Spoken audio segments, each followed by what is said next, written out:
Hi friend, I'm dressed this way so you can trust me, because you should. And you know the number one thing that terrorizes us in this world and gets in the way of you having a better life? Freedom. The righteous ones like me are on a very progressive journey to find more ways to have even less of it. I think we'd all like to imagine a world for our children that's free of freedom. Don't you think? For those of us who are against freedom, I'll tell you what we stand for in a minute.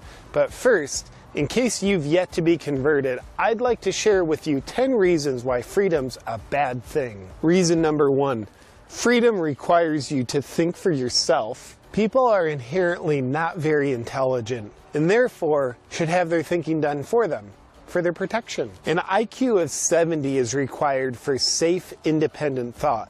But as you can see, the average IQ in our society is E equals PC squared. So it's best to outsource your thinking to mysterious people over here who love power, and then think the thoughts they hand you while pretending they're your own. The media will help you do this. So turn on your TV. It's like the psychological breadline for you to get your very nourishing thought handouts from. And it should be the only place you get your thinking from. Freedom will make you uncomfortable at times, but if you're willing to give up your freedoms in exchange for protection against what could make you uncomfortable, then you'll have nothing to worry about. It's like if someone offered you a bulletproof coffin with a cozy pillow inside, and all you have to do to ensure you're protected and comfortable is get inside.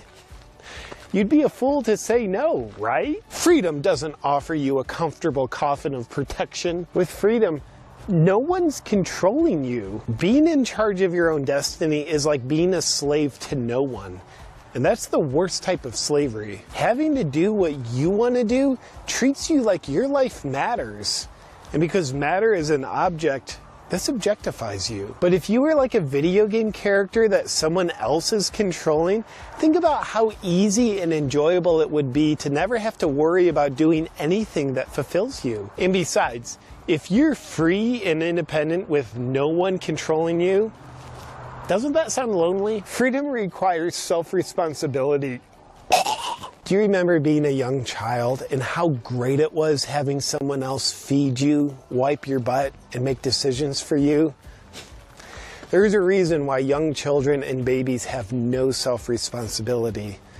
That's because it's a sign of being a mature adult. Replace your self-responsibility with someone else's responsibility by letting the government and big tech be responsible for you. These respectable people are in the best position to decide what you need, what'll make you happy, when you can work, when you should see friends, and they know what's best for your family. The responsible thing to do is to always let someone else do it for you. Freedom comes with free speech. Under the tyranny of free speech, thoughts other than the ones that have been programmed into your mind have the right to be spoken.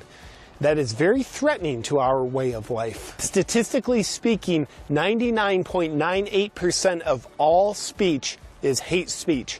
And hate speech is objectively defined as speech that you subjectively hate, which is all speech that represents thoughts that don't come from the one true source that you get your thoughts from.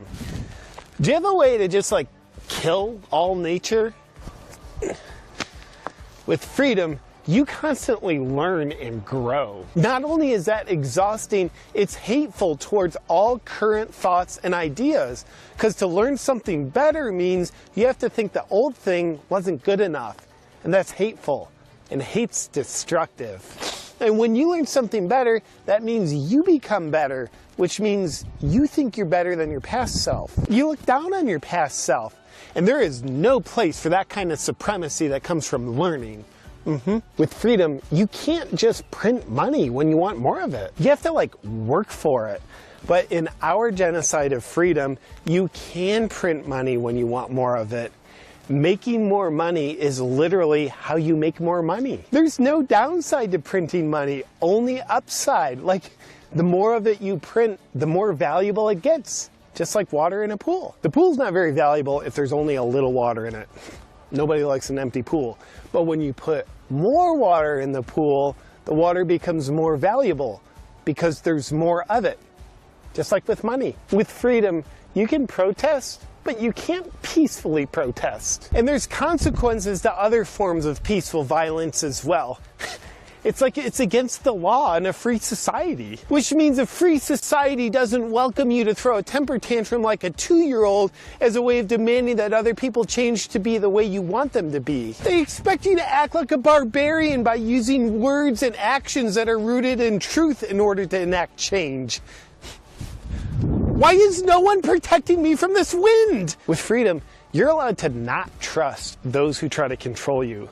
Level-headed people know that all people that don't 100% trust every authority figure, government official, and computer programmer are conspiracy theorists. Isn't it obviously better if we just outlaw all religions so we can have the opportunity to trust authority figures more than God? Even history shows there's never been a person in power that proves to be untrustworthy. Living in a society where you aren't free to determine who you trust and don't trust is a society you can trust has your best interest in mind. Freedom gives you equal opportunity, not equality of outcome. Leaving people's outcomes to what they earn through work and effort levels promotes hate and incentivizes prosperity. Like if you have 10 people running a race, the winner shouldn't be the one that runs the fastest. That would be racist against all races, including the winner's race. What would be more fair is to have an equal outcome of the race, where all 10 people lose together.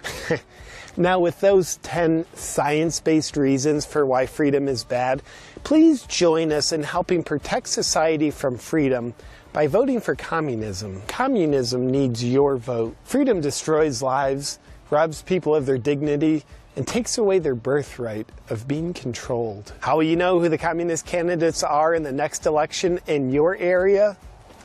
Well, just look for the candidates who have a really good reason for taking away certain freedoms. They're your communist candidates that will help protect you from freedom. When you live in the terror of freedom, it's like you have to live your own life.